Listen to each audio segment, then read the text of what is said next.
Wa asyhadu an la ilaha illallah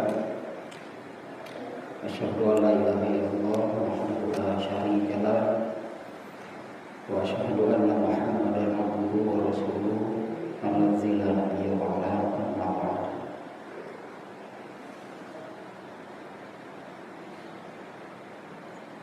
Soal itikafnya pasti sudah dibahasnya di awalnya. Saya rek itikafnya beliau namanya ngaji.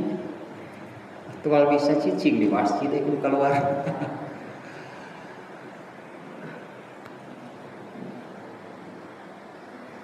Kalau di judulnya hanya sholat atau panjang-panjang nah sholat mah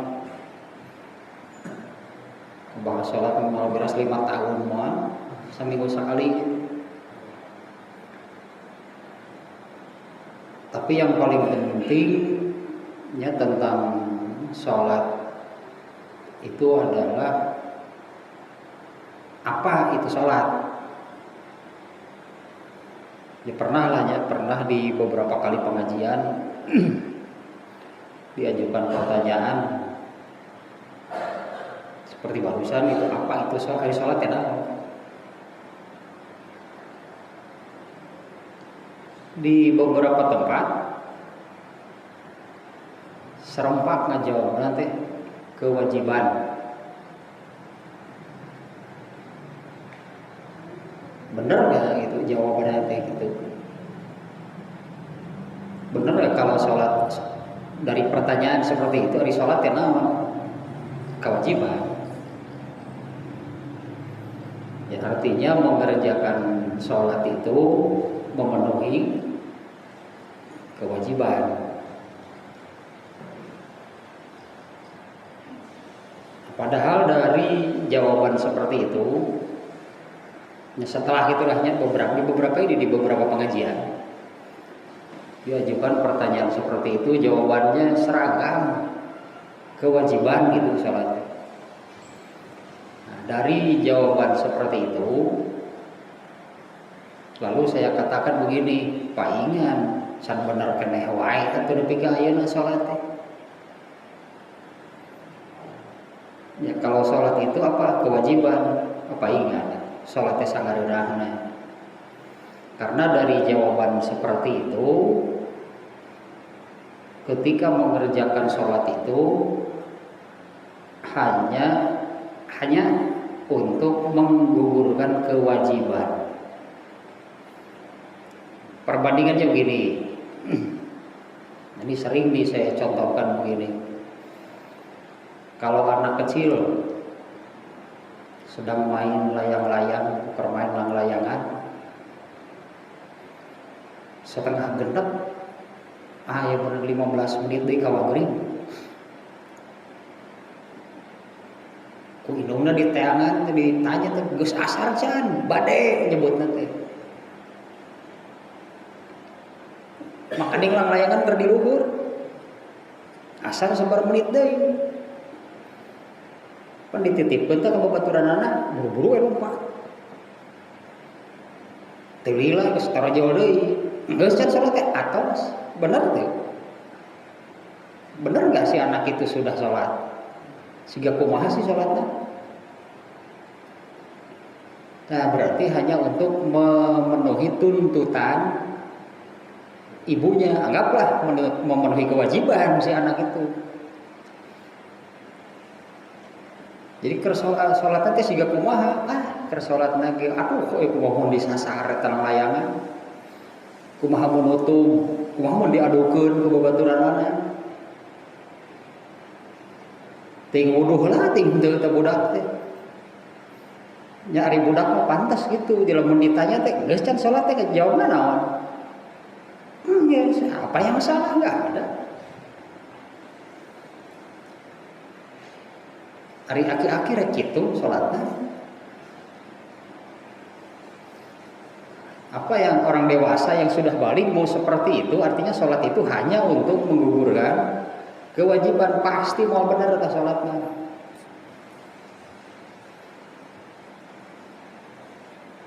Nah, justru yang diantara yang masuk kategori sahun Ya, sahun orang yang jadi dalam ayat ini kan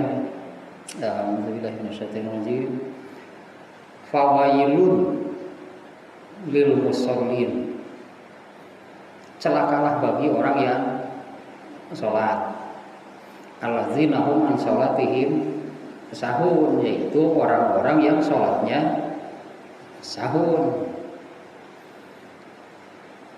Kesalahan penerjemah, tapi tidak terlalu salah sebetulnya. Kalau di Quran terjemahan, sahun itu diartikan lalai.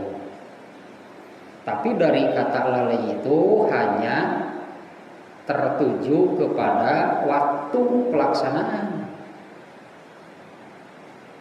Dari kata lalai itu hanya ditujukan kepada satu, yaitu menunda.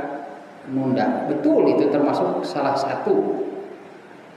satu bentuk sahun itu, yaitu menunda-nunda pelaksanaan sholat. Tapi maknanya bukan hanya itu. Di sahun itu sebetulnya yang lebih tepat diartikan asal-asalan. Kalau yang menunda-nunda pelaksanaan sholat wajib itu asal-asalan bukan?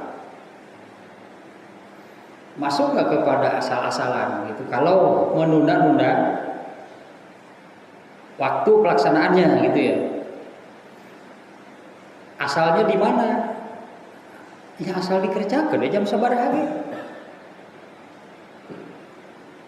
Ya artinya seperti itu kan, asal dikerjakan jam berapapun kalau itu masih waktunya kan gitu berarti teh.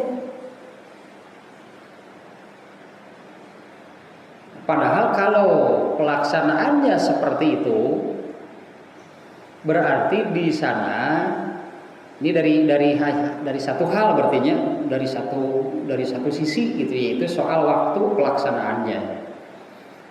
Nah, kalau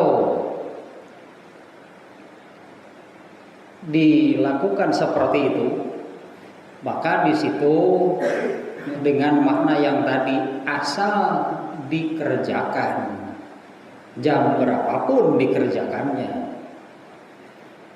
Nah, padahal kalau demikian berarti dari segi kapan sholat wajib itu dikerjakan, berarti itu masuk unsur dari dirinya. Artinya bukan taat. Kalau taat itu harus menurut aturan Allah, bukan menurut dirinya.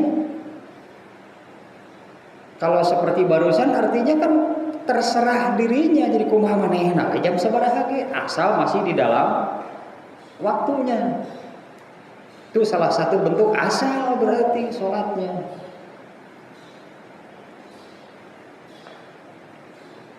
Padahal kan setiap masuk waktu sholat itu ada azan. Ya kalau misalnya ditanya begini, sholat zuhur hari ini, sholat zuhur jam berapa? Coba hari ini sholat zuhur jam berapa? Jadwalnya ya mah. Hari ini sholat zuhur jam berapa? 11 berapa? 49. Hari dikerjakan jam seberapa? Hari ditanya, lohor jam seberapa? 11.48. Hari sholat atau setengah 2. Hari ditanya gitu, hari lohor jam seberapa ya nak? 11.48. Hari bigawe nak? Setengah 3. Itu pogo.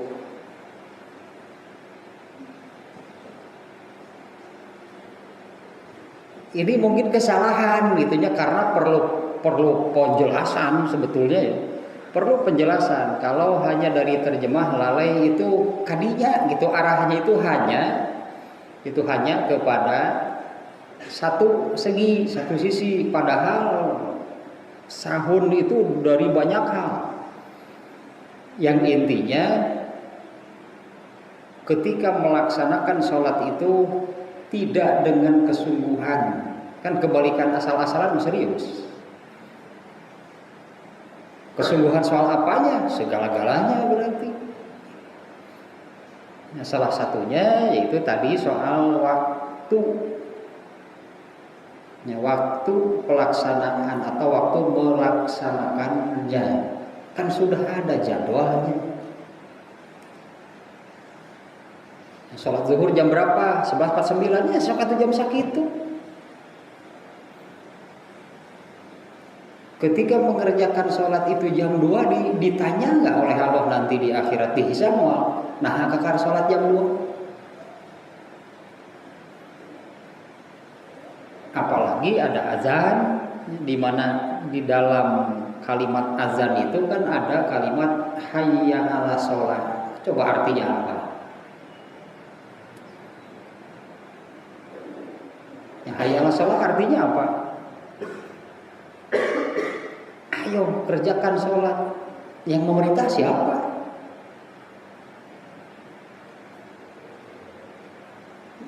Ajakan lah, anggapnya ajakan atau perintah sebetulnya. Ajakan, panggilan gitulah. Hayya 'ala sholat itu ajakan, panggilan, perintah untuk mengerjakan sholat. Nah itu yang memanggil, gitu, yang mengajak siapa? Kalimat azan yang membuat siapa? Hakikatnya kan yang memanggil, menyeru untuk mengerjakan sholat itu Allah. Boleh nggak mau azan zuhur jam 11? Acan atau can waktunya. Allah yang menetapkan kan, begitu masuk waktu sholat, Allah lah yang menyeru. Artinya ketika masuk waktu sholat, kemudian ada seruannya melalui azan, lalu kita ini artinya dia mengabaikan, tidak mengindahkan, tidak menanggapi seruan dari Allah. Ku Allah dicirian mun aya butuh ku aing tingali sia.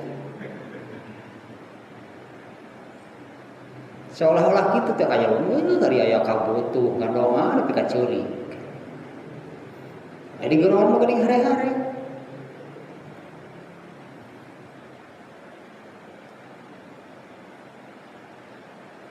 Nah, kenapa banyak terjadi? Banyak terjadi lah di unggal masjid diterapi nuh tara. Di unggal masjid diterapi nuh tara seberjamaah harian gitunya 5 waktu parinuh moal aya. Nah, kenapa terjadi seperti itu? Nah, karena pemahaman tentang sholatnya itu tadi iraha wae ge asal dipigawe, asal dikerjakan. Salah satunya asal itu soal waktunya. Tasahun itu begitu dan banyak hal sahun. Nah, padahal makna sholat sendiri kalau di ayat Quran tidak ada maknanya ya. Jadi sholat, kan pertanyaannya tadi sholat itu apa? Kalau kewajiban itu hukumnya. Ya kalau wajib itu kan hukumnya. Dengan definisi itu wajib itu kalau dikerjakan diberi pahala, kalau tidak dikerjakan disiksa. Eta mah hukumna, kewajiban teh bukan makna dari sholat, bukan. Jadi teu nyambung gitu. Kalau pertanyaannya sholat itu apa? Kewajiban, paingan.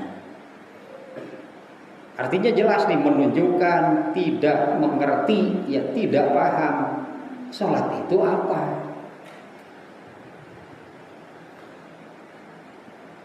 Nah kalau padahal ada hadis nege populer duka kumaha lah teu ngarti.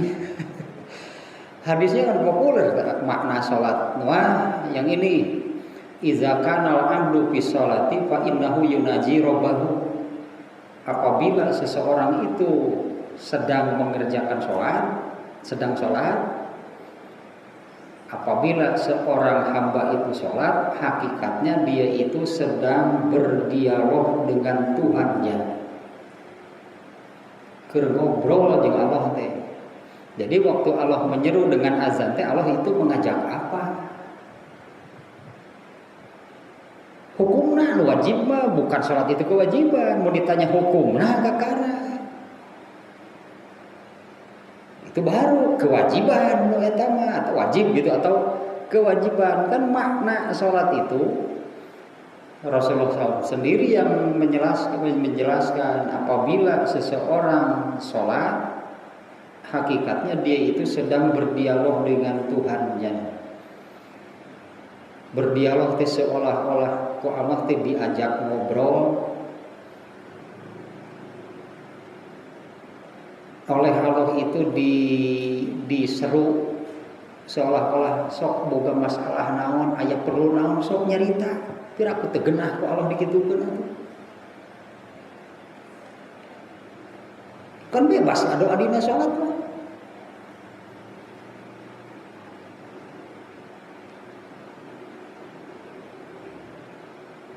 Nah kalau yang tidak tahu makna salat mah nya kitu we salat siga bodah berarti. Artinya sampai kapan pun mau bener mau salat ngaritu. Artinya kan kalau seseorang melakukan sesuatu yang dia sendiri tidak paham, kumaha coba? Ya, mengerjakan sesuatu itu ya yang apa mengerjakan nama ada tibu budak hari sholatnya, tapi tetap nggak paham gitu yang dikerjakannya ini apa? Mau benar apa kayak justru ini kan yang kehilangan ini gitu orang Islam itu kenapa? Ya kejadian kan setiap kali berjamaah sugan parinung masjid datara. Malahan mah aya pan ari langkringna bereket masjid begitu azan bubar sugan mereka masjid balik.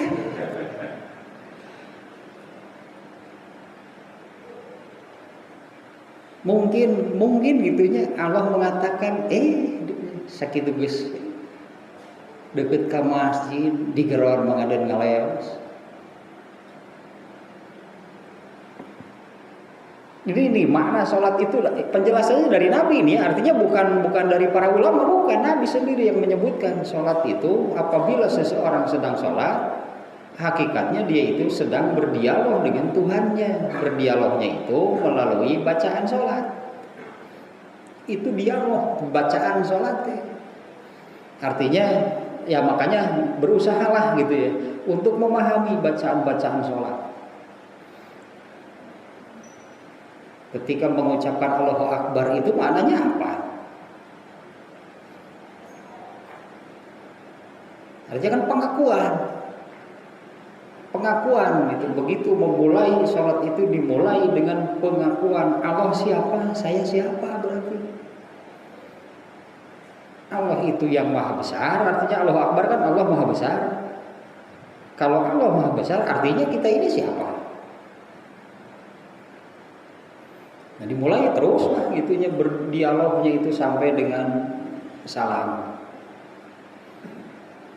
Nah kalau bagi Rasulullah SAW, nah beliau bersabda inna qurrata a'yuni fis shalah. Sesungguhnya kalau terjemah harfiah itu ya mataku sejuk. Artinya rasa nikmat, tentram, damai bagi Rasulullah SAW itu tidak ada yang melebihi dibandingkan ketika sedang sholat. Itu kenikmatan terbesar di dunia sholat. Kalau oleh Rasulullah pastinya kalau oleh Rasulullah SAW itu sudah terasa. Tidak ada yang lebih nikmat dibandingkan dengan sholat. Ya karena sholat itu apa? Diajak ngobrol ku Allah terus orang nyamperkeun ngobrol jeung Allah, apa yang lebih nikmat?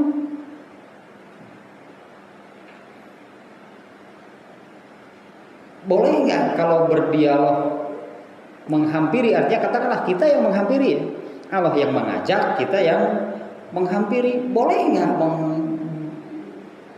berhadapan katakan ya? Boleh nggak berhadapan dengan Allah lalu sikap kita asal-asalan? Hari Allah serius gari urangna asal-asalan terus kehararayang cek Allah teh. Pan digerawan teh jam 12, nah itu jam setengah 3 ke nyamper kan.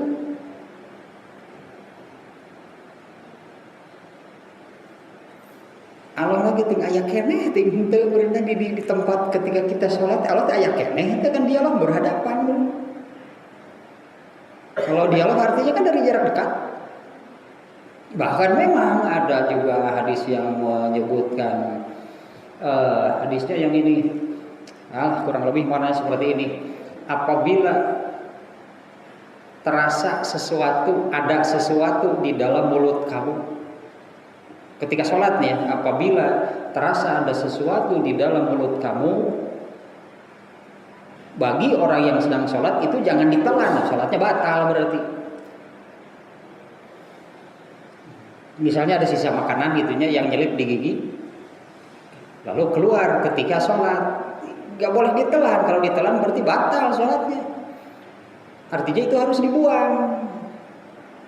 Jadi bohong lila teuing dimberina genawan begitu. Itu dibuang. Atau kalau misalnya yang sedang flu, yang sering keluar ingus gitunya buang. Maka Rasulullah memerintahkan jangan sekali-kali membuangnya ke depan. Karena persis di Allah itu berada di hadapan orang yang sedang sholat. Ya kan dialog, namanya juga dialog berhadapan. Nah, sehingga kan terkait dengan hal lain, yaitu sutroh. Kan Rasulullah SAW melarang keras gitu kan melintas di hadapan orang yang sholat. Kita kan bisa memaknai bahwa atuh teu kira-kira teu sopan keur ngobrol jeung Allah dan ngaliwat ke tengah. Maka orang yang sholatnya kan diperintahkan untuk halangi, jangan sampai jadi tah kudu gelut-gelut heula. Jangan sampai itunya melintas di hadapan orang yang sholat.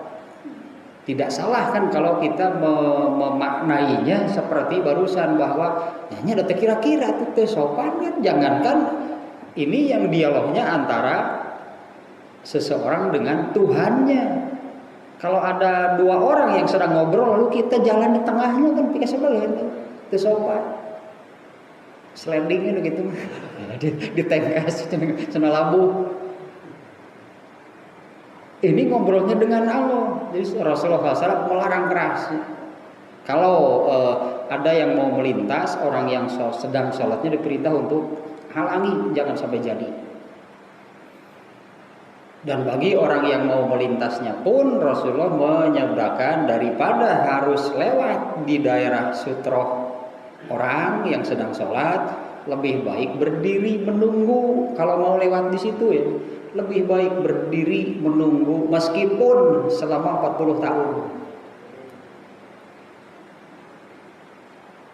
Nah, orang Islam itu kehilangan ini berarti artinya atau paham berarti tidak paham, tidak mengerti sholat itu apa.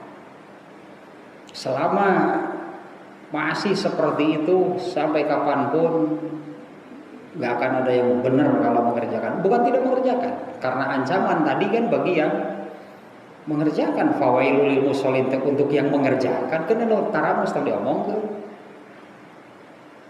Artinya orang yang mengerjakan sholat pun masih kena wailun, celakalah orang yang sholat. Yaitu orang-orang yang sholatnya sahun ieu tah masalahna teh atuh nerjemahkeun sahunna kitu. Dan diartikan hanya dari soal waktu. Itu salah satu betul gitu ya, tapi itu hanya salah satu dari yang namanya asal-asalan ketika mengerjakan sholat. Banyak hal tentang sholat yang harus dipenuhi, yang harus disikapi, dipenuhi dengan bersungguh-sungguh. Di antara yang masih kena wailun itu soal pakaian. Boleh nggak kalau sholat pakaiannya asal? Sahun itu banyak berarti, sahun itu luas. Waktunya iya, pakaiannya iya. Banyak masih yang ketika sholat itu waktunya sudah benar gitunya berjamaah di awal, tapi bajuna masih sahur, masih asal bajuna teh aya. Padahal kalau soal pakaian ketika sholat itu perintahnya itu langsung berupa ayat Quran bukan hadis. Ayat Quran artinya lebih qat'iynya, kalau bahasa ininya usul fikihnya qat'iynya Al-Quran itu lebih kuat. Artinya perintah pakaian untuk mengerjakan sholat itu perintahnya berupa ayat Quran bukan hadis. Nah, tapi kembali ke yang pokok itu berarti yaitu makna sholat. Penjelasannya bukan dari para ulama, bukan, itu Nabi yang menyebutkan. Hadisnya yang tadi jadi riwayat Bukhari. Idza kana al-'abdu fi sholati fa innahu yunaji rabbahu. Apabila seseorang sedang sholat, hakikatnya sebenarnya gitu dia itu sedang berdialog dengan Tuhannya. Nah, yang menentukan jadwal sholat siapa? Kan Allah juga kan, bukan kita yang menentukan jadwal sholat. Ya misal zuhur jam berapa, asar jam berapa, maghrib jam berapa, kan Allah yang menetapkan. Kalau waktu sholat itu berdasarkan peredaran matahari gitu, perhitungannya zuhur tepat tengah hari, artinya kan posisi matahari. Asar jam berapa itu berdasarkan posisi matahari, maghrib jam berapa, nah semuanya berdasarkan posisi matahari. Tapi intinya kan yang menetapkan jadwal sholat itu Allah. Berarti kita itu jangan menetapkan sendiri, Allah yang menetapkan. Nah kalau yang tadi berarti misalnya sholat zuhur itu dikerjakan jam sabaraha we kumaha manehna, taat atau mengikuti kemauan sendiri? Berarti kan masih masuk begitu di dalam beribadah, tapi masih masuk unsur dari dirinya, bukan taat kepada Allah kalau begitu. Malah dia mengatur sendiri, artinya terserah dirinya jam sabaraha.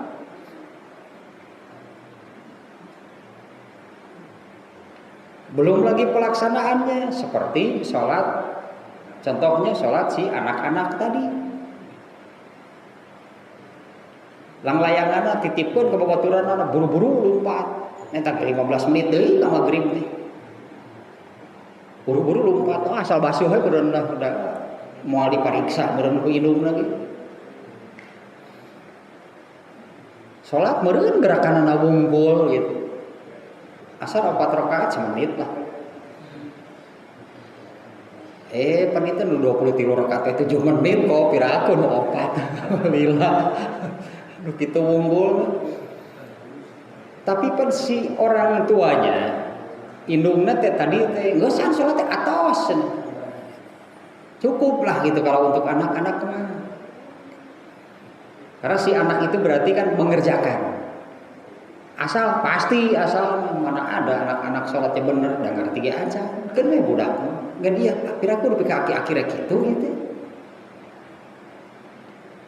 Nepi ka aki-aki di sholat teh asal we kene atuh sahun saumur-umur meureun.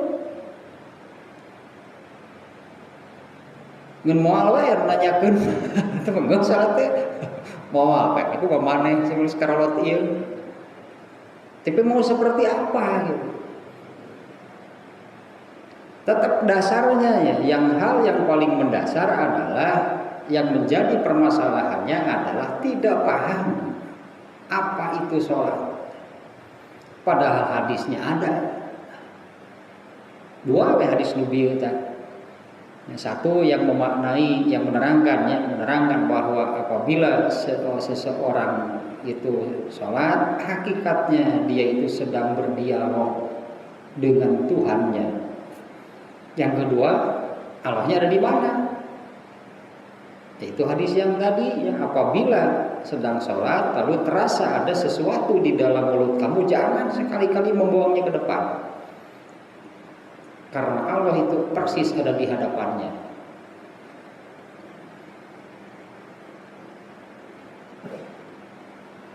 lagi ini yang lebih berat, ibu bagi hese nu ieu mah.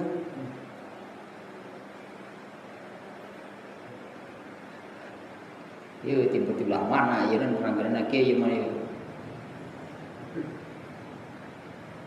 Kalau seseorang itu sedang sholat, dari mana hadis yang tadi ya? Apabila seseorang itu sedang sholat, hakikatnya dia itu sedang ngobrol dengan Tuhannya. Allah itu gaib. Bisa nggak manusia berdialog dengan yang gaib?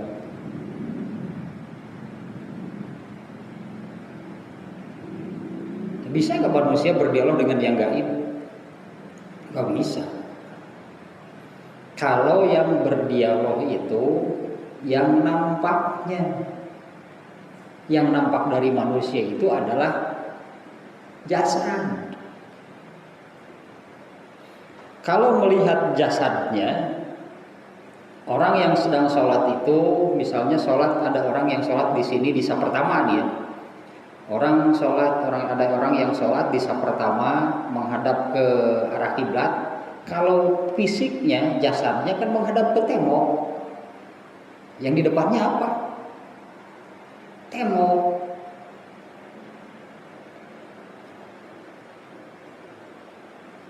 Tidak bisa bagian fisiknya, bagian jasadnya dari manusia itu berdialog dengan Allah. Gak bisa, Allah kan gaib, bisa dihadapi oleh yang nampak.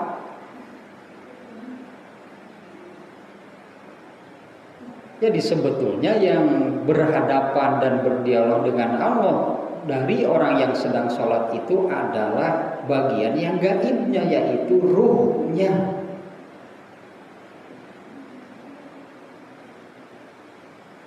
Kalau anak kecil tadi sholat, ruhnya ikut sholat gak?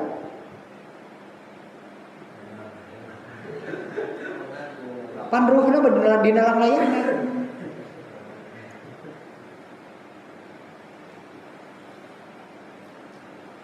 Dari mah sampai aki-aki gitu, diajarna lila tuh ya mah. Artinya ketika sholat itu betul-betul terasa, betul-betul ruhnya gitu yang menghadap kepada Allah, itu bukan jasadnya, karena kalau jasadnya menghadap ke tembok. Kalau orang yang di saf kedua, yang di hadapannya siapa? Tonggo batur, itu bagian jasadnya itu.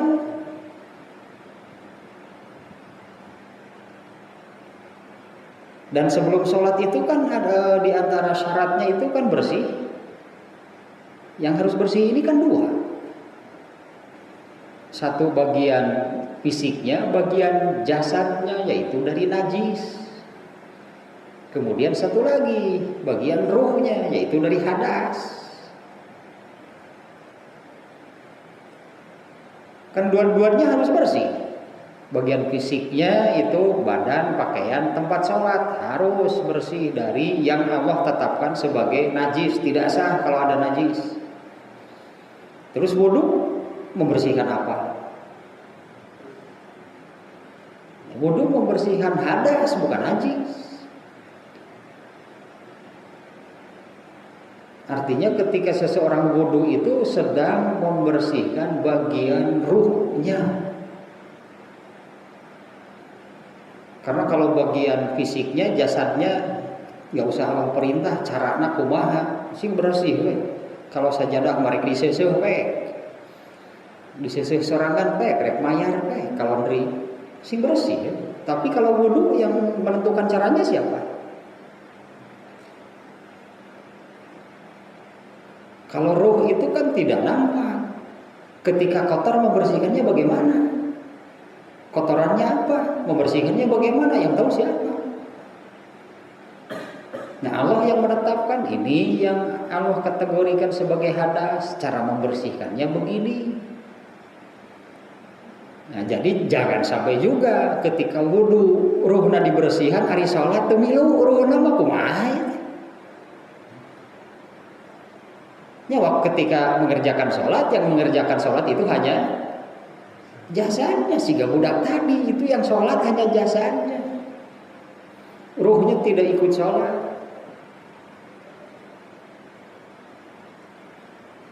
Artinya ibadahnya itu ibadah jasad tanpa ruh.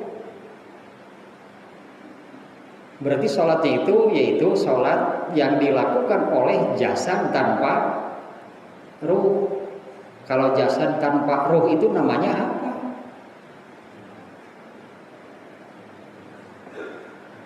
Masa mempersembahkan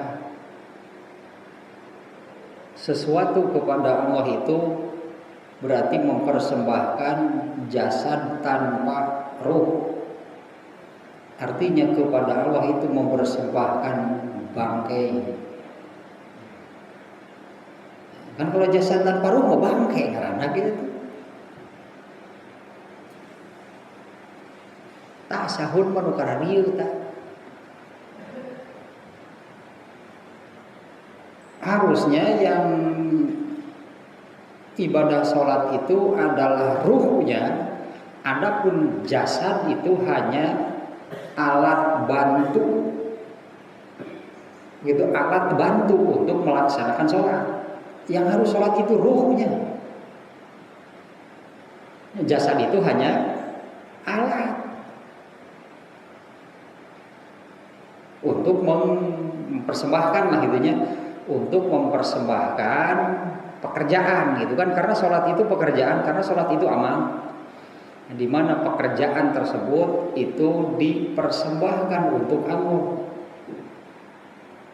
Nah, pernah juga nih kalau yang tadinya pertanyaannya itu di beberapa jamaah saya tanyakan seperti itu yang tadi. Sholat itu apa? Kewajiban. Oh, paingan itu. Paingan can paling can bener kan wae sholat teh. Kan ulang gitu kan. Padahal segitu tak masalah, rek bener kumaha ngarti gitu. Kemudian satu lagi pernah ditanyakan begini, sholat kita untuk siapa?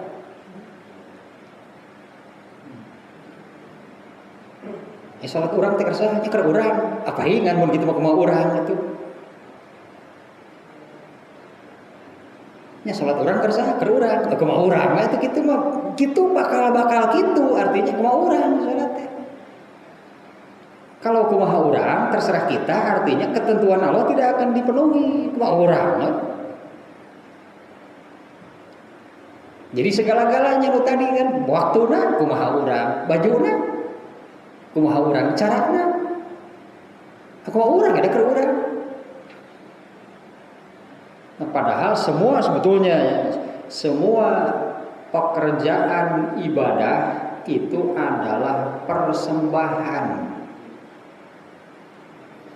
Karena kita melakukan pekerjaan tersebut bukan karena kita mau, tapi Allah memerintah kita lakukan. Artinya pekerjaan yang kita lakukan untuk siapa? Untuk yang memerintah.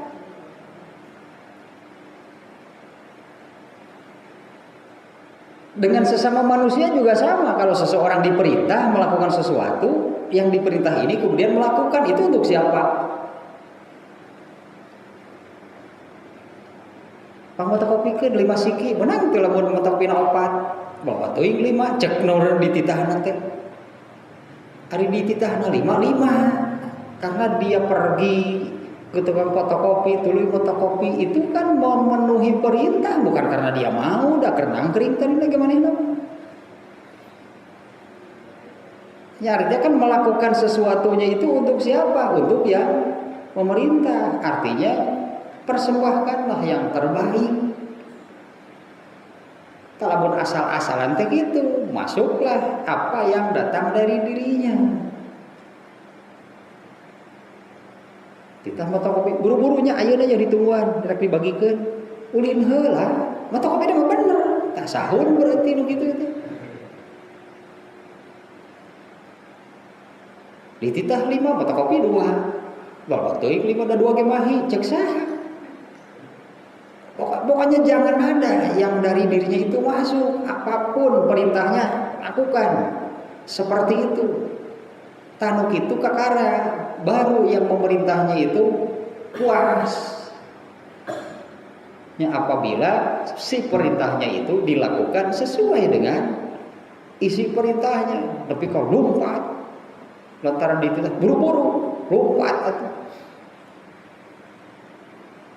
Lebih cepat kan lebih puas kan yang murid itu benar yang mau dititah. Kadon ulin heula. Kau mau kita mah duit tadi diterima tuluy jajan. Geus parah eta mah.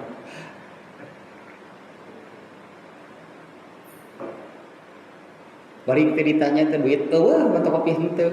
Ka mana cenah? Poho sugan teh tadi teh mere. Balesan. Loba alasan. Nu migawe wae cantang tu. Artinya kan yang melakukan pun belum tentu kan diterima kan?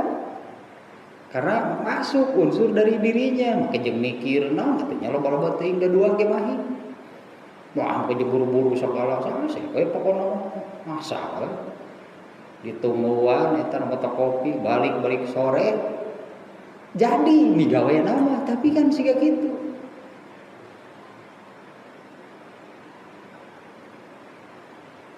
Nah sementara kalau sholat itunya sholat itu adalah ibadah atau amal, bukan hanya ibadahnya, amal ibadah pastinya. Sholat itu adalah amal pokok. Sholat itu amal pokok dari seluruh amal apa yang manapun, dari seluruh amal selama manusia hidup di dunia, yang pokok itu adalah sholat. Kalau sholatnya sudah sahun, lalu amal yang lainnya bagaimana? Mun sholatnya geus teu bener, semuanya bener, nu sejenna ge jaminan eta mah coba lihat. Nah, kalau sholatnya sudah sahun, amal yang lainnya akan lebih sahun lagi. Karena segala itu.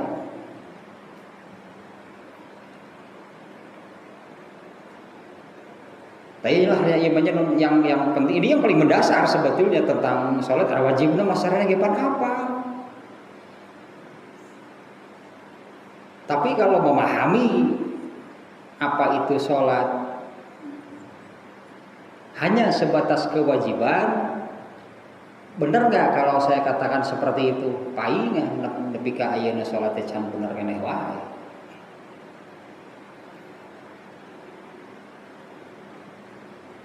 Artinya kan dari salah pemahaman sehingga menyikapinya pun salah. Menyikapi mah artinya memandang gitunya, menyikapi sholat seperti apa. Artinya akan terbagi menjadi dua tadi. Ada yang serius menyikapi sholat itu, ada yang asal-asalan. Kalau sudah menyikapinya asal-asalan, pasti segalanya tentang sholat itu dia akan asal-asalan, sahur pasti.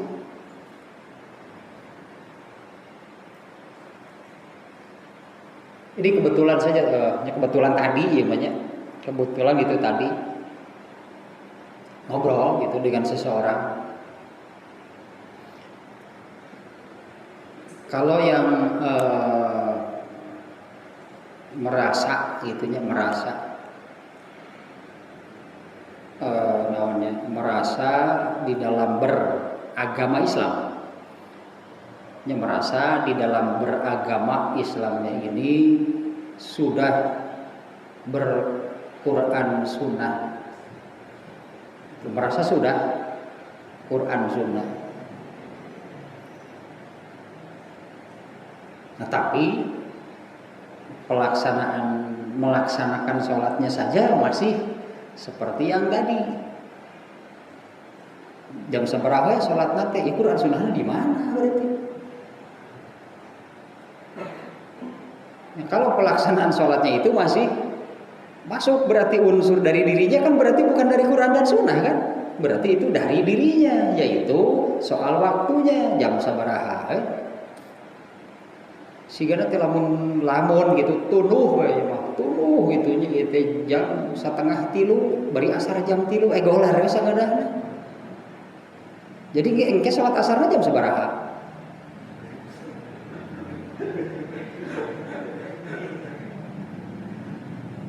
Bari koreja terus si gemunya aduh teu karaos cenah ya padahal hudang teh jam 8 isuk-isuk. Teu kagok.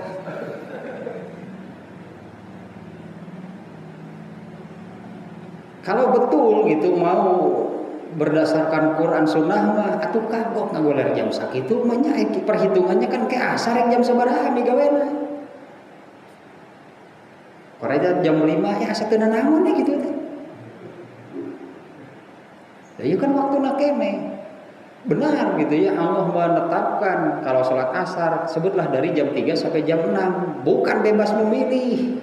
Makanya ada azannya tadi tekan Allah yang menyeru, Allah yang memanggil, jam sabaraha Allah memanggil.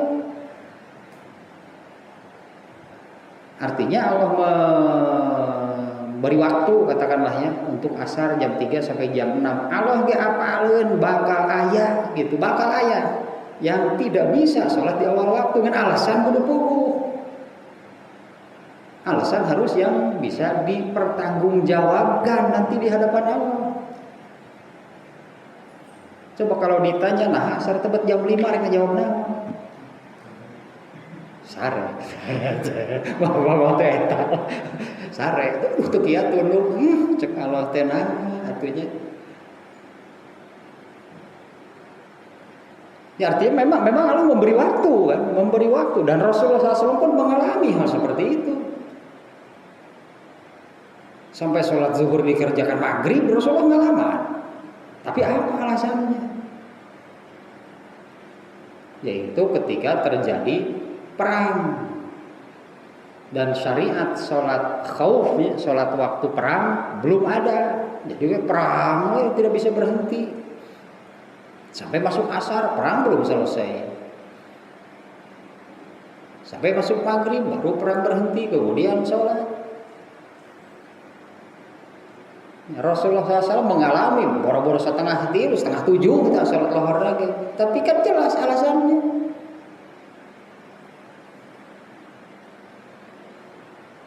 Begitu ada azan sibuk aneh, alasannya teh sibuk, cakala teh saha teh sibuk kan? Nu nangkring sibuk nangkring, pokoknya. Nu gogoleran sibuk gogoleran, nu sare sibuk sare, semuanya juga sibuk, hanya nah ini masalahnya bisa dipertanggungjawabkan enggak? Kenapa tidak sholat di awal waktu? Ada dari obrolan baru tadi kebetulannya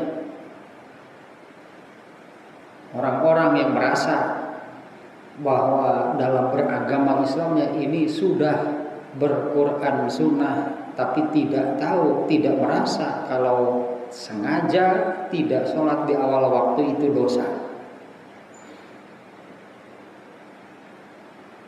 Dosanya di mana? Tak lo ngageruan hari-hari, dosa enggak?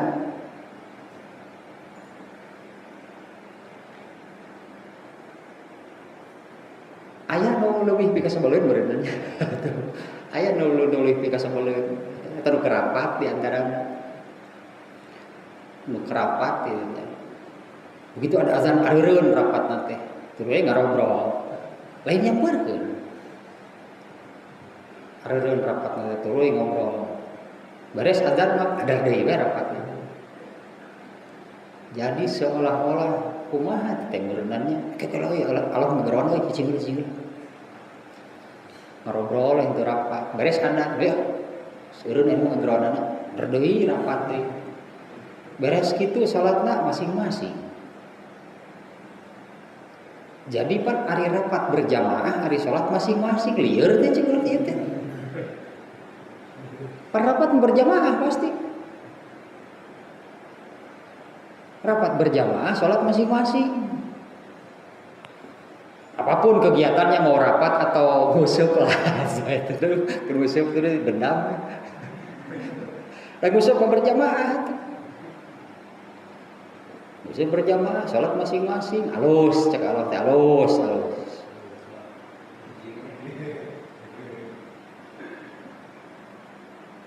Dan ngaprak itu, tak itu pemahaman. Teh nu rapat teh meureunan aya nu izin heula sholat heula. Keluar saurang teh berjamaah sholat teh. Aya nu teu sholat tapi gak beres, tapi engke dina sholat kan teu berjamaah nu saurang kagok jabatan heula.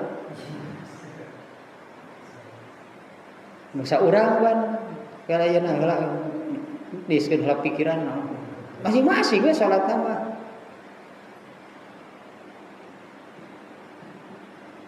Eta mah realitana kararitu ayeuna teh. Nah, mengapa seperti itu? Itu muncul kan eta mah muncul dari pemahaman.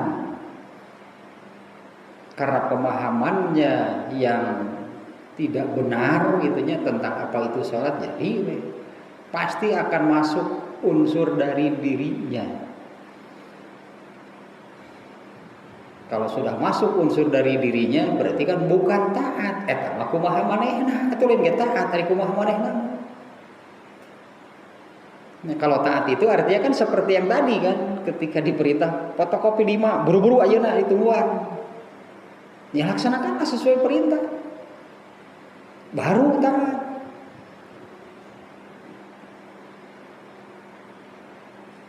Mikir sih tadi kan itu.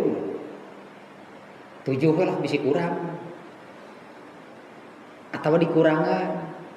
Titah buru-buru, ngadon saya itu sudah tidak memenuhi perintah, berarti meskipun melakukan. Kan datang dicarekan. Dari mana? Kemana wae ditungguan tadi teh? Pada teh dimarahi meskipun melakukan begitu wailun teh. Allah itu marah meskipun perintah itu dilakukan, karena dilakukannya asal-asalan. Tidak sesuai dengan yang diperintahkan oleh Allah. Tapi sekali lagi ya, masalahnya adalah dari pemahaman. Dari pemahaman tersebut itu tadi memunculkan bagaimana menyikapi sholat tersebut. Kalau menyikapinya dengan serius, pasti akan disikapi dengan serius juga segala sesuatu, segala hal yang berkaitan dengan sampai sholat itu terjadi, sampai sholat itu dilaksanakan, waktunya ditanggapi dengan serius, pakaiannya, pelaksanaannya dan sebagainya, pasti semuanya akan ditanggapi dengan serius. Tapi kan itu tidak bisa, itunya muncul. Tidak bisa itu menanggapi sholat itu dengan serius kalau tidak memiliki pemahaman yang benar. Saya mau lebih ka iraha ge, rek lebih ka kolot, lebih ka maot sugan kitu we sholat teh.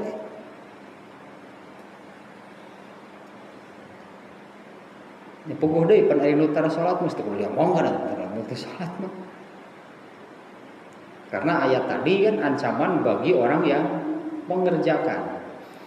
Nah, sebetulnya ayat fawailul lil musallin allazina hum an salatihim sahun ini Allah turunkan berkaitan dengan salatnya orang-orang munafik di zaman Rasulullah.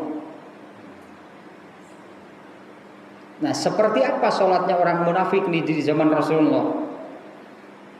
Mereka itu selalu ikut berjamaah dengan Rasulullah sallallahu alaihi wasallam di awal.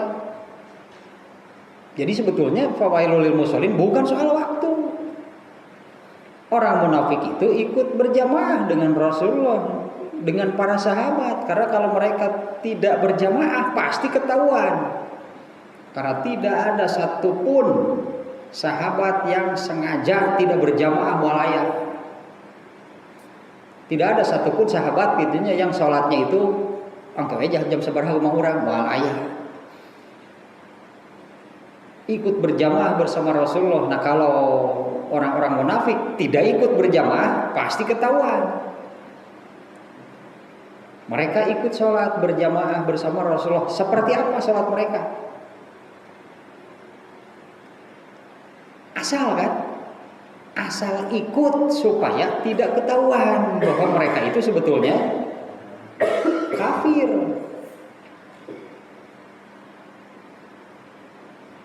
Berjamaah nama aya wae orang munafik teh salat Isya wae jam 11 ripuh-ripuh ge jebak poek jebak tunuh keur munafik berat pisan salat munafik salat Isya. Tapi kan kapaksa hadir, kapaksa ikut. Tapi seperti apa pelaksanaan sholat mereka? Mana mau mereka sholat sebetulnya kan? Karena sebetulnya mereka ini orang-orang kafir. Jadi yang sholat itu hanya jasadnya, teu jeung hate henteu sholatna ge. Beres sholat teh siga itu asal pasti siksaan. Tak siksa sholatnya itu munafik. Nah, yang hanya sekedar memenuhi kewajiban itu pasti akan sama seperti itu. Beres sholat alhamdulillah, geus kana kewajiban teh geus lepas.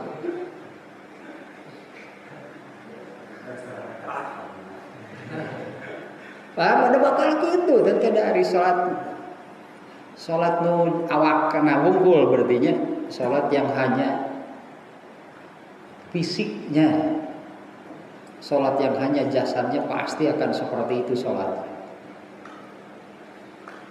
Padahal setiap ibadahnya sama nih, semua ibadah itu persembahan bagi yang memerintah. Karena kan ibadah semuanya perintah Allah, bukan karena kita mau. Kalau ibadah karena kita mau, atau sarua aja jahiliyah. Orang-orang jahiliyah itu karena mereka sendiri, bukan karena memenuhi perintah Allah. Bahkan Tuhannya saja terserah mereka. Tuhannya mau seperti apa? Mau orang, rek tina batu, rek tina kai, pokoknya majieun jadi ke manehna berarti. Bentuknya seperti apa? Ya, bentuk berhala yang mereka sembah seperti apa? Yang menentukan seperti itu siapa? Aku mau manehna, we rek siga kumaha rupana. Bahannya dari apa? Aku mau manehna. Dulu kan Yahudi menyembah patung sapinya yang terbuat dari emas. Kemana? Karena menurut mereka Tuhan itu harus dari bahan terbaik, buat dari emas. Kalau orang jahiliyah kan dari batu. Ada yang dari kayu, ada yang dari roti. Beres ibadah terus. Gitu. Beres disembah teh ada geus sebenarnya disembahna ge. Roti ya. Terus jadi dimantegaan, dibakar, roti bakar. Nah, terus ini orang jahiliyah. Artinya jelas nih kalau ibadah terserah dirinya itu jahiliyah. Tuhannya seperti apa? Bahannya dari apa? Menyembahnya kapan? Emang berhala yang meminta? Emang berhala yang menentukan waktunya, caranya menyembah berhala? Berarti kan terserah dirinya teh. Nah, ini jangan masuk, berarti hal seperti ini jangan masuk ke dalam orang Islam. Tidak boleh ada unsur kumaha urang gitunya dalam urusan ibadah, itu adalah jahiliyah. Ya, Tuhannya terbuat dari apa, bentuknya seperti apa, ukuran besar kecilnya bagaimana, lalu cara menyembahnya, waktu menyembahnya. Kan berhalanya nggak pernah ngomong apa-apa. Cici ya berhala mah disarmah teh kieu. Berhala waktu disembah beureun paling ningalikeun karunya jelema cenah. Mun bisa gerak didegungkeun sigana teh. Sekurahan gitu kan. Nah, unsur ini tidak boleh masuk ke dalam orang Islam ketika melaksanakan ajaran Islam. Ketika melaksanakan agama Islam. Karena agama Islam itu kan ciptaan Allah, kan Allah yang menurunkan. Bukan buatan Rasulullah kan agama Islam. Agama Islam itu ciptaan Allah, milik Allah, bukan milik manusia. Kalau milik manusia terserah mau diapakan, berarti ya terserah pemilik kan.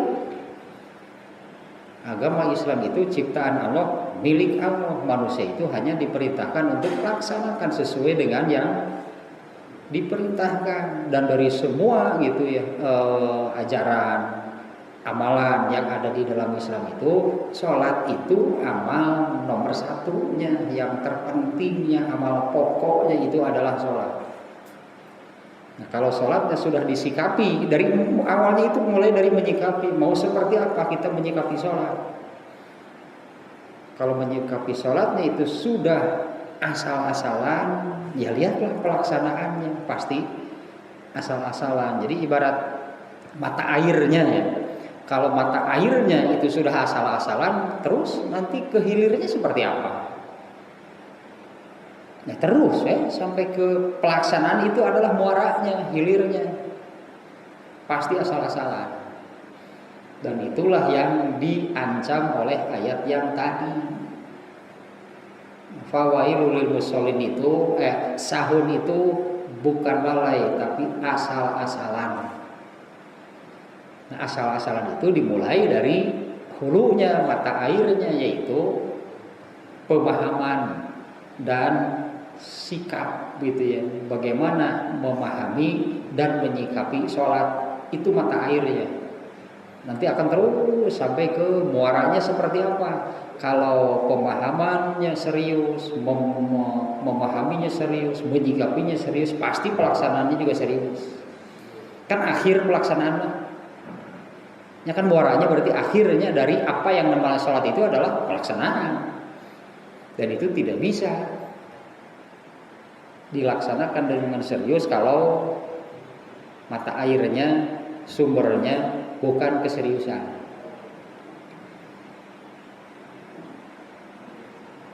Datang kudu lila, kudu lila ngaji nanti memunculkan eta.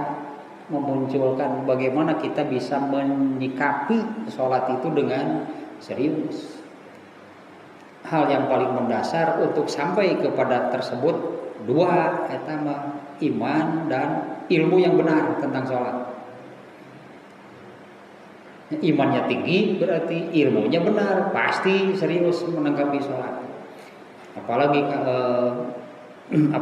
kalau tahu juga yang tadi bahwa sholat itu adalah amal pokok selama manusia hidup di dunia. Sholatlah amal pertama yang akan dihisab oleh Allah. Kalau sholatnya sudah asal-asalan, bablas kan itu lagi lah, sama bahkan lebih buruk. Nah, kalau sholat terhadap sholatnya sudah seperti itu, maka terhadap amalan yang lainnya akan lebih jelek, lebih buruk. Teruslah tuh 10:30 tambah dasarnya karena judulnya hanya sholat, mau bahas apanya gitu kan. Ya pembahasan sekarang diberi judul hanya sholat. Waduh, sholat atau dari semua pembahasan tentang ibadah di dalam Islam ini pangkandalna sholat. Buku-buku nu ngabahas naon haji, saum, sholat pasti paling tebal. Dan pertanyaan sholat itu sampai hari ini terus bermunculan, udah akan habis. Artinya tuh ngebahas sholat ketika A sampai Z mah 5 tahun belum tentu tamat. Seminggu sekali we gitu tanya ngebahas sholat belum tentu tamat. Nah, karena waktunya juga hanya sebentar, talahnya yang intinya bahwa harus memiliki ilmu dan pemahaman yang benar tentang sholat sehingga nanti bisa menyikapi sholat itu dengan serius. Artinya mudah-mudahan nanti kepada muaranya, kepada pelaksanaannya pun pelaksanaan sholat yang serius. Apalagi sampai bisa itu terasa bahwa sebetulnya yang sholat ini bukan jasad. Ketika sholat itu harus sampai terasa bahwa sebetulnya yang sholat ini bukan jasadnya. Jasad itu hanya alat untuk ruh berdialog dengan Allah. Karena Allah gaib, gak bisa dihadapi oleh jasad. Allah itu gaib, berarti yang menghadap kepada Allahnya pun harus bagian yang gaibnya dari manusia, yaitu ruh. Jadi jangan sampai seperti sholatnya anak-anak, hanya jasad yang melakukannya, ruhnya entah kemana. Tos lah 10:30 pas jam detik-detik nah 10:30.